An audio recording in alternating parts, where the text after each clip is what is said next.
Título de la lección: Relaciones sociales. Nuestro texto inicial se encuentra en Primera de Pedro capítulo 4 verso 8. Y ante todo, tened entre vosotros ferviente amor, porque el amor cubrirá multitud de pecados. Cuentan que una vez un niño le preguntó a su padre: ¿de qué tamaño es Dios? Entonces, al mirar al cielo, su padre vio un avión y le preguntó a su hijo de qué tamaño él lo veía. El niño le contestó: muy pequeño, tanto que casi no se alcanza a ver. Entonces el papá lo llevó al aeropuerto y al estar cerca de un avión enorme, un transatlántico, le preguntó: ¿y ahora de qué tamaño es el avión? Y el niño le respondió muy asombrado: papá, es enorme, es grandioso. El padre entonces le dijo: del mismo modo es Dios para ti. Su tamaño va a depender de la distancia que tú tengas de Él y asimismo tu experiencia con Él. Cuanto más cerca estés de Dios, mayor Él será en tu vida.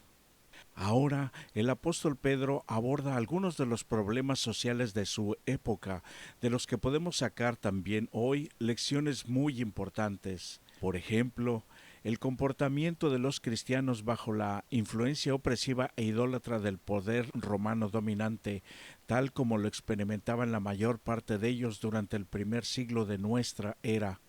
Número 2. En esa época existía la esclavitud y vemos cómo se esperaba que reaccionaran los esclavos cristianos, aun cuando sus amos los trataban dura e injustamente. Aunque las relaciones modernas entre empleador y empleado son diferentes de las relaciones de amo y esclavo del primer siglo, lo que dice Pedro sin duda resonará en los oídos de quienes tienen que lidiar hoy con jefes poco razonables. Número 3. Los deberes entre los esposos y las esposas y la consideración el uno con el otro, especialmente cuando no son de las mismas creencias religiosas. Y por último, número 4. Las relaciones de los cristianos con el orden social, incluso cuando el sistema social y político pueda ser decididamente corrupto y contrario a la fe cristiana. Aunque fue escrita hace mucho tiempo, la Biblia toca temas muy relevantes para hoy, tales como las relaciones entre los cristianos y su gobierno. En algunos casos es bastante obvio. Apocalipsis 13 habla acerca de los tiempos en el que obedecer a los poderes políticos significará desobedecer a Dios. En tal caso, nuestra decisión debe ser clara. La maldad del Imperio Romano y de sus dirigentes era bien conocida para aquellos que vivían dentro de sus fronteras. Había crecido bajo la voluntad de hombres ambiciosos que utilizaban la fuerza militar despiadada, confrontaban toda protesta y resistencia social con violencia. La tortura sistemática y la muerte por crucifixión eran solamente dos de los horrores que infligía sobre aquellos a quienes castigaba. El gobierno romano era un antro de idolatría, paganismo, corrupción y nepotismo. La clase privilegiada gobernante ejercía poder con total arrogancia y crueldad. A pesar de todo esto, Pedro insta a sus lectores a aceptar la autoridad de toda institución humana en el imperio, desde el emperador hasta el gobernador. Pedro argumenta que los emperadores y los gobernadores castigan a aquellos que actúan mal y alaban a los que hacen el bien. Al hacerlo, juega un papel importante en modelar a la sociedad. De hecho, a pesar de todos sus males, el imperio romano proveyó estabilidad, trajo libertad de la guerra, distribuía justicia severa, pero aún así una justicia basada en la regulación de la ley. Construyó caminos y estableció un sistema monetario para suplir las necesidades. Al hacerlo, Roma creó un ambiente en el que la población pudo crecer y en muchos casos prosperar. Bajo esta luz, los comentarios de Pedro acerca del gobierno tienen mucho sentido. Ningún gobierno es perfecto y ciertamente no lo era aquel bajo el que se encontraban Pedro y la iglesia a la que escribió. Así que lo que podemos aprender de él es que que los cristianos deben esforzarse por ser buenos ciudadanos, obedeciendo las leyes del país lo mejor que puedan, aun si el gobierno bajo el que viven está lejos de ser perfecto. Los cristianos deben ser los mejores ciudadanos que puedan, incluso en situaciones políticas difíciles, para demostrar de manera viva a qué Dios siguen y sirven, y siendo activos para mejorar su sociedad, aunque sea un poco. Una lectura cuidadosa de Primera de Pedro 2:18 al 23 revela que en vez de ser un apoyo a la esclavitud, el texto provee consejos espirituales sobre cómo pensar en las circunstancias difíciles que en ese tiempo no podían ser cambiadas. La palabra traducida como criados o siervos se utilizaba específicamente para referirse a los esclavos domésticos. En el Imperio Romano, donde prevalecían los estratos sociales, los esclavos eran considerados una posesión total y legal, bajo el control absoluto de sus amos, quienes los podían tratar bien o con crueldad. Los esclavos provenían de muchas fuentes: un ejército vencido, hijos de esclavos o aquellos que eran vendidos para pagar sus deudas. Algunos esclavos recibían grandes responsabilidades, algunos administraban las fincas, inversiones y negocios de sus amos, y algunos incluso educaban a los hijos de sus amos. La libertad de un esclavo podía ser comprada, en cuyo caso se describía al esclavo como redimido. Pablo utiliza este lenguaje para describir lo que Jesús ha hecho por nosotros en Efesios 1:7. Es importante recordar que muchos de los primeros cristianos eran esclavos. Como tales, se encontraban atrapados por un sistema que no podían cambiar. Algunos de ellos podían encontrar circunstancias muy difíciles. Las instrucciones de Pedro para ellos era que debían someterse y soportar, así como Cristo se sometió y soportó. El verdadero espíritu de Cristo se revela cuando las personas sufren injustamente. Al igual que Jesús, en esos momentos los cristianos no han de devolver el maltrato que sufren con violencia ni amenazas, sino confiarse a Dios, quien juzgará rectamente. La relación esposo-esposa son muy importantes entre los cristianos, especialmente cuando uno de los dos no cree en la palabra de Dios. ¿Debería separarse de su esposo? Pedro, al igual que Pablo en otros lugares, no lo sugiere. Más bien, ellas deben vivir vidas ejemplares. En algunas sociedades del siglo I, las mujeres eran excluidas de la política, el gobierno y el liderazgo en la mayoría de las religiones. Pedro anima a las mujeres cristianas a tomar una serie de medidas de comportamiento que serían admirables en el contexto en el que se hallaban. Las anima a la pureza y la reverencia. Sugiere que una cristiana debería estar más interesada en su belleza interior que en el exterior, usando adornos o peinados ostentosos, joyas y vestiduras costosas. Una mujer cristiana se conducirá de tal manera que sostendrá en alta estima el cristianismo ante su esposo. Las palabras de Pedro no deberían ser tomadas por los esposos como una autorización para maltratar, abusar y golpear a sus esposas de modo alguno. Al contrario, los esposos deben mostrar consideración para con sus esposas.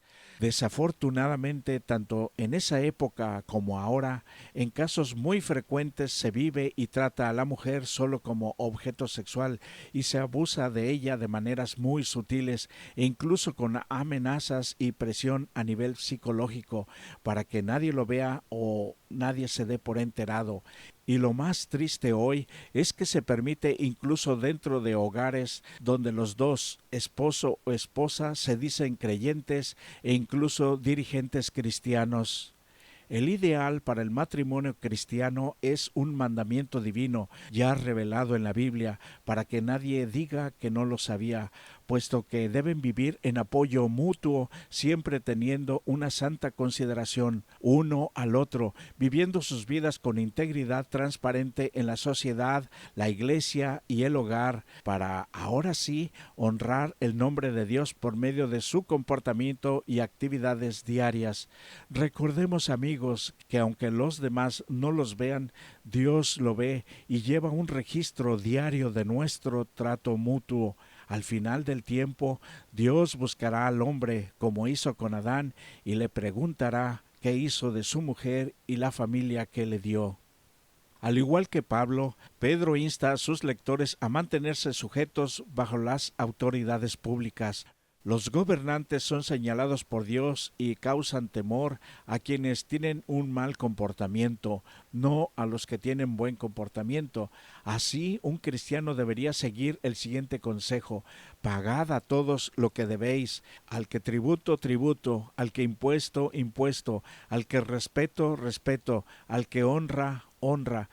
Pablo también enfatiza que las mujeres que están casadas con esposos no creyentes deberían vivir vidas ejemplares y como resultado sus esposos puedan unirse a la iglesia por su testimonio. El modelo de Pablo del matrimonio cristiano también es de ayuda mutua. Los esposos deberían amar a sus esposas como Cristo amó a la iglesia. La mujer debe honrar y amar a su esposo. Además sugiere que los esclavos deberían obedecer a sus amos terrenales como obedecerían a Cristo. Pablo entonces estaba dispuesto a trabajar dentro de los límites culturales del orden legal. Entendía qué podía y qué no podía ser cambiado de su cultura. Sin embargo, también veía algo dentro del cristianismo que terminaría transformando la manera en que la sociedad piensa de los cristianos. Así como Jesús no buscaba producir ningún tipo de revolución política a fin de cambiar el orden social, tampoco lo hacían Pedro y Pablo. El cambio podía llegar más bien al dejar que la influencia de personas piadosas actuara desde dentro de esta sociedad. A pesar de saber que las organizaciones y los gobiernos humanos son imperfectos y a menudo pecaminosos, y a pesar de sus malas experiencias con los gobiernos y los líderes religiosos, tanto Pablo como Pedro instaron a los primeros cristianos a someterse a las autoridades humanas y ser unos ciudadanos modelo. El éxito temprano de la iglesia cristiana llevó al arresto de Pedro y Juan. Habían sido interrogados por los gobernantes, los ancianos y los escribas, y luego habían sido sueltos con una advertencia severa de que deberían desistir, deberían dejar de predicar. Poco tiempo después fueron arrestados nuevamente y se les preguntó por qué no habían obedecido lo que las autoridades les habían dicho. Pedro respondió: es necesario obedecer a Dios antes que a los hombres. La verdad crucial en este caso es que cuando se trata de un asunto radical entre seguir a Dios o seguir a los seres humanos, la decisión es muy clara. Fuera de este caso, los cristianos deben estar involucrados en promover por vías sociales legales la clase de cambios que reflejen los valores y las enseñanzas de Jesús. Un cristiano debe involucrarse en ayudar a mejorar la sociedad en la que vive por amor a su prójimo, porque esos cambios pueden hacer que la vida de ellos, tanto como la propia, sea mejor y más justa. Cuando las leyes de los hombres entran en conflicto con la palabra y la ley de Dios, hemos de obedecer a estas últimas, cualesquiera que sean las consecuencias. Una persona no es propiedad de otra persona para abusar y maltratarla física o emocionalmente, porque Dios es su legítimo dueño, así sea la esposa, hijos, padres, familia, amigos, vecinos o incluso extranjeros. Por eso debe quedar claro que nadie tiene derecho de apoderarse, posesionarse, avasallar o de esclavizar de manera sutil a otra persona, porque es una criatura de Dios. Además, los cristianos deben ponerse en pie para defender sus derechos o el de los demás, respetuosamente y cuando las leyes estén de su lado, las de Dios primeramente y por supuesto las humanas, cuando los principios divinos se ven en ellas reflejados. Si cada cristiano fuera fiel a estos principios, el impacto de ellos en la sociedad sería una fuerza poderosa para cambiar una sociedad corrupta para bien, sin necesidad de ser violentos ni agresivos, sino siguiendo los pasos que dejó nuestro máximo ejemplo, nuestro Señor Jesucristo. Su vida es una herencia universal para todo aquel que sienta que vive en un país o sistema abusivo, corrupto e injusto. Seamos muy precavidos antes de actuar, porque podríamos en vez de mejorar la situación, empeorarla o aún justificar las malas acciones de las autoridades por nuestro mal proceder. Busquemos ayuda en Dios, su santa palabra, y una vez que la conozcamos, busquemos también buenos líderes religiosos sabios como Gamaliel, cuando por la influencia de su buen juicio liberó a los apóstoles de la cárcel. No cabe duda que ayer como hoy se viven días difíciles para actuar haciendo el bien, y mientras tengamos que vivir en esta tierra, tendremos que soportar injusticias y sinsabores en un mundo y sociedad imperfectos y en las comunidades que nos toca a diario vivir. A algunos quizás les toque vivir en esta dura realidad en su propio lugar de trabajo, escuela o peor aún, en su hogar, pero quisiera animarlos a levantar la vista hacia el cielo, hacia nuestra gran esperanza en Jesús, nuestro querido Salvador.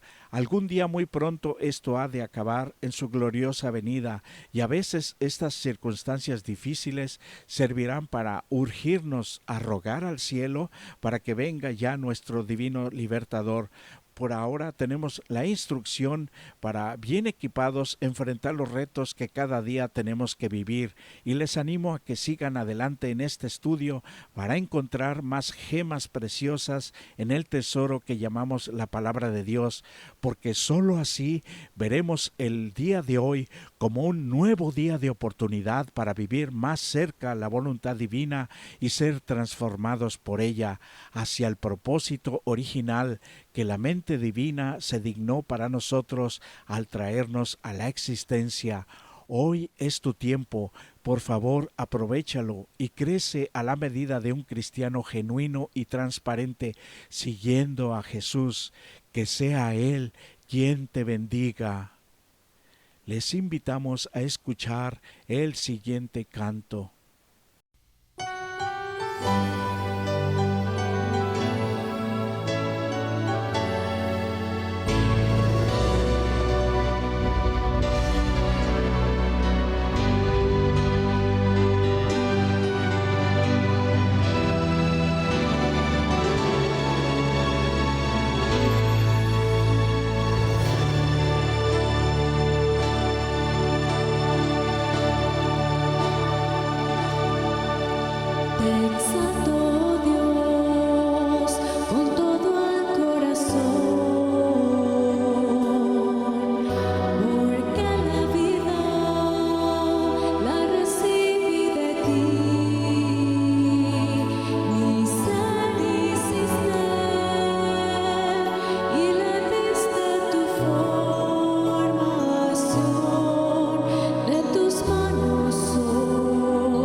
Stay.